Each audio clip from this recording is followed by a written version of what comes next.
En 2012, ces Touaregs, après avoir essayé de négocier avec le gouvernement malien une nouvelle place dans le dispositif étatique, revendiquant des droits politiques, mais aussi des droits territoriaux. C'est intéressant que dans leur manifeste, ils aient bien indiqué qu'ils voulaient remettre à plat les contrats miniers. Le gouvernement ne répond pas, les ignore, refuse de dialoguer, et les Touaregs préviennent à ce moment-là qu'ils vont s'organiser, ils vont prendre les armes, ce qu'ils font.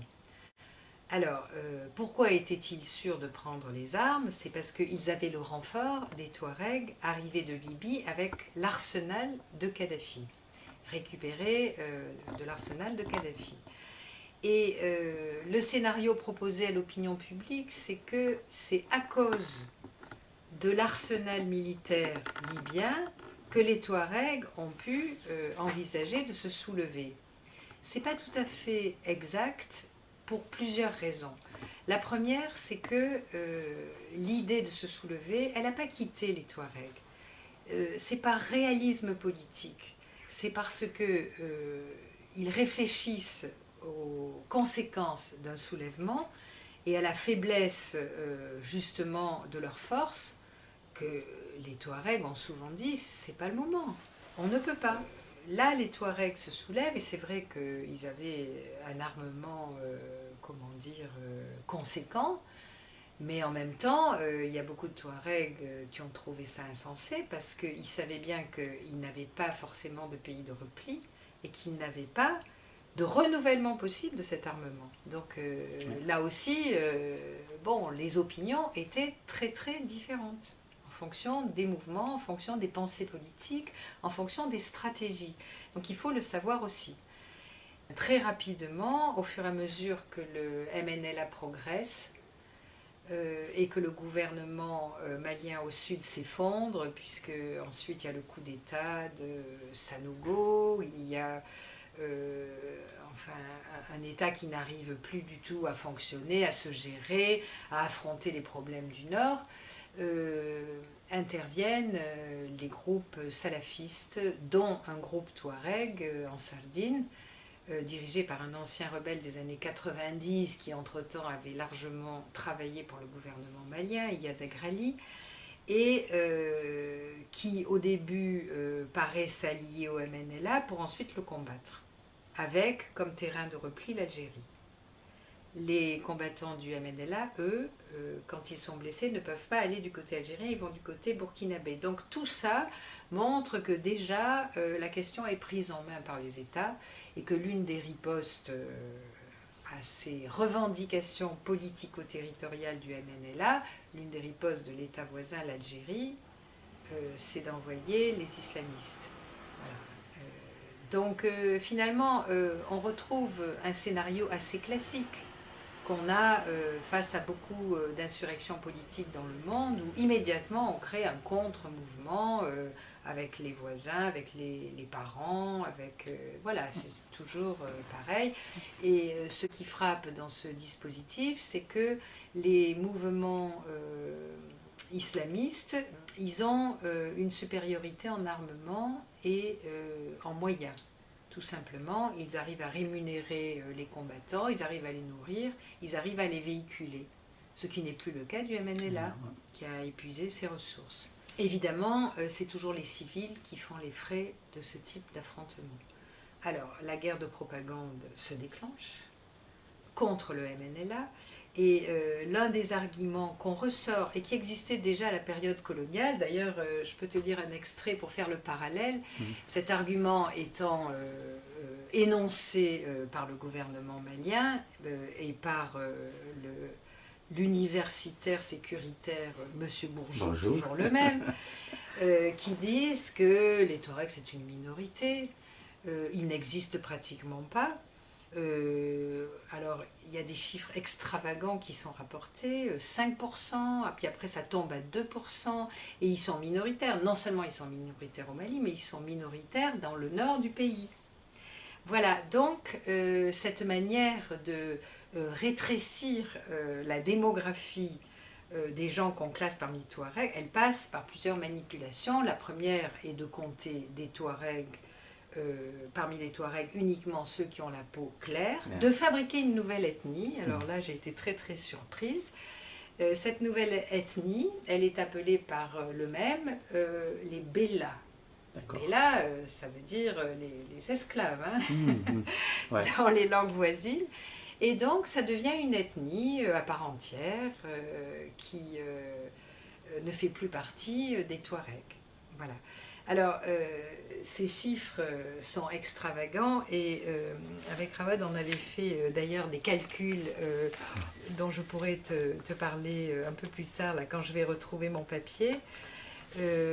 Qui montre à quel point on est ici dans la fiction de propagande, mais qui probablement a une efficacité redoutable puisque ça a été repris par tous les journaux aveuglément. Dans le dispositif proposé à l'opinion publique par ces propagandistes, il n'y a que les Touaregs qui non seulement auraient une population qui n'a pas cru, mais qui a décru.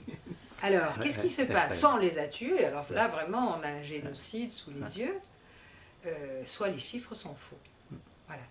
Et quand on fait les calculs, on s'aperçoit que déjà les recensements étaient plus ou moins faux parce que à la période coloniale et juste avant les indépendances, les chiffres donnés dans les recensements étaient minimisés du côté touareg à cause du but de ces recensements qui était de prélever l'impôt.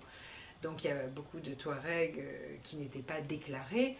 Et il y avait une bonne partie qui n'était pas dans les fiches Touaregs.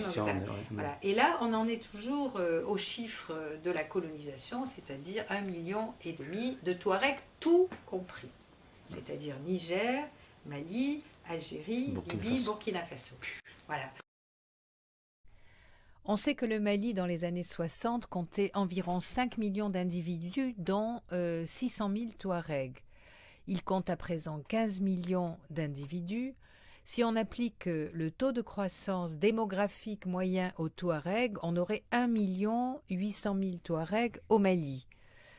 Du côté nigérien, en 1960, il y avait 3,5 millions d'individus, dont 700 000 Touaregs, c'est-à-dire 20% de la population.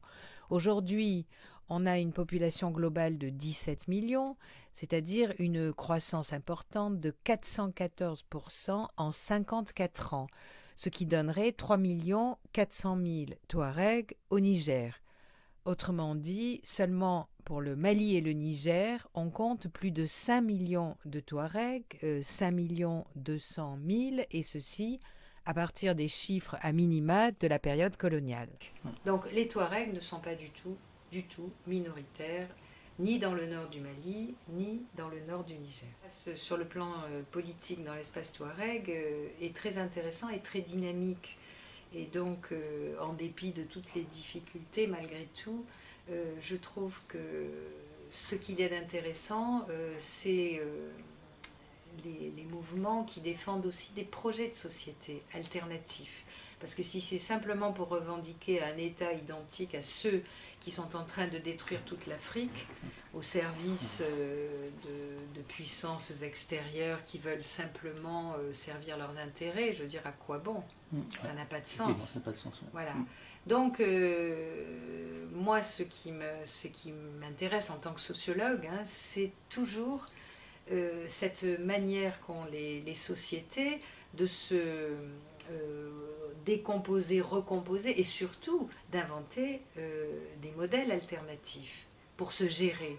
Et je pense que les Touaregs ont encore, dans certains milieux, dans certains cas, dans certains mouvements politiques, cette faculté qu'ont perdu beaucoup d'autres qui sont passés notamment par le système de l'école, qui est un véritable rouleau compresseur de l'imaginaire social et politique. Parce que le modèle de l'État-nation territoire jacobin, c'est une catastrophe en Afrique.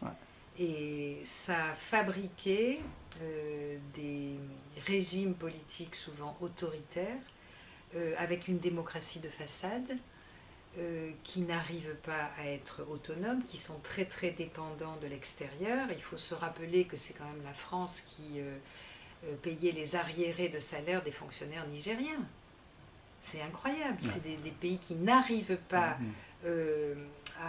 qui n'ont pas réussi. C'est un échec total, par exemple, pour la fabrication d'une nation. C'était pas impossible de fabriquer une nation à partir d'un État qui applique des règles démocratiques, des règles de redistribution minimale. Ça n'a pas été du tout le cas.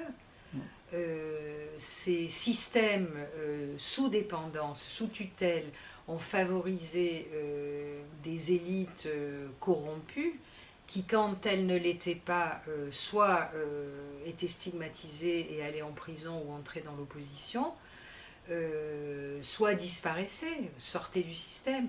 Donc je crois que la première chose dont il faut parler, c'est de l'échec de ces micro-États. C'est un échec absolu. Ouais. Si aujourd'hui, la France, les États-Unis, enfin tous les États qui cherchent à avoir leur part du gâteau minier au Sahara n'étaient pas intervenus, le Mali n'existerait pas, le Niger n'existerait pas. Ce sont des États vraiment transparents qui dépendent uniquement de l'intervention internationale. On peut dire la même chose du Niger.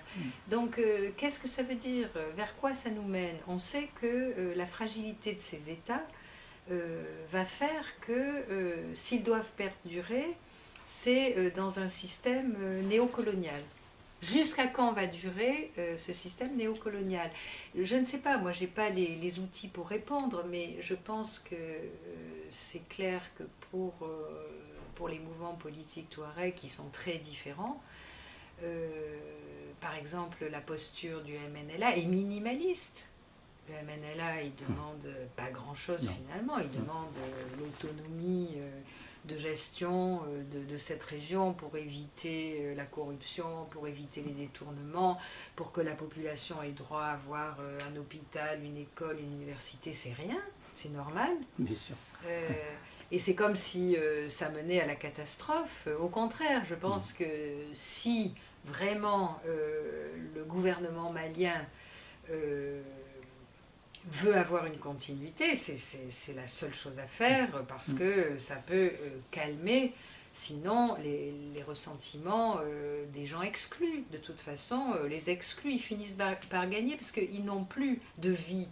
Donc, ils n'ont pas peur de réclamer la vie, ils n'ont pas peur de la mort, pas du tout. Je crois que cela nous renvoie aussi à des questions beaucoup plus larges de comment gérer une démocratie, quels principes appliquer, comment donner le sentiment qu'un État est légitime. Pour l'instant, les États n'ont pas donné le sentiment qu'ils étaient légitimes. Il y a des élites corrompues, il y a des passe-droits, tout s'achète, tout se vend, voilà. C'est tout ça qui a été formulé par les diverses revendications touareg, par les divers mouvements touareg, qui ont été travaillés pour rentrer dans les cadres de l'État. Et je crains, avec la tournure que prend les choses, qu'on replonge dans le même scénario où on signe un acte de paix qui de toute façon ne sera pas vraiment appliqué et qui finalement ne fait que exaspérer des luttes qui vont ressurgir sous des formes plus récentes. Bon, par exemple, en 2012, ce qui a été inauguré, ce sont les islamistes touaregs, mais c'est logique. Le choix des alliés dans ce type de revendication, d'abord politique et dont l'adversaire nie le caractère politique, c'est évidemment de s'enfoncer dans des registres de ce type. Ça n'a rien d'étonnant. Et ça ne fera que s'exacerber jusqu'à ce que ce soit plus du tout maîtrisable. Plus du tout.